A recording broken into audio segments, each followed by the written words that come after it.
Here you can see the XaTester web client. Look to the left of the screen and you can see the different artifacts that are available in the repository. Now let's go to the component part of the repository and locate the XA Risk Health application that we want to test. Click the Execute button, and here we have a page where we can add input data and see the output. We execute the component by filling in data, then click Execute. This will start a job on the mainframe that will finally return the result back to the browser. You can see we got 20 back. We can also execute the component with code coverage. If we execute it again, it will generate code coverage information so we can examine which statements in our code have been executed. Now we can see we have a code coverage of 78%.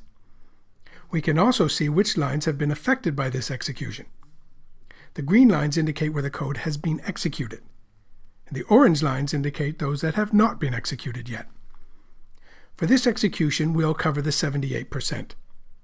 We can work another time in another test case with the lines that are not covered. Now let's copy the result to expected values. When we execute again, the result will be compared to the expected values. If there are differences, we'll get a validation warning. This is actually a valid test case. We have input data and expected values. So let's save this as a test case that we can execute based on a schedule or from an external system. Let's call the case age is 10. This case will be created in the test case part of the repository. We find it here, age is 10. We can also execute the test case from here, which will execute in a background thread at the server. This can be scheduled to run every night, or it can be initiated from external systems. Now we can refresh. Now that it's complete, we can go in and look at the detailed result, where we can also find the code coverage information and we can see the source code directly.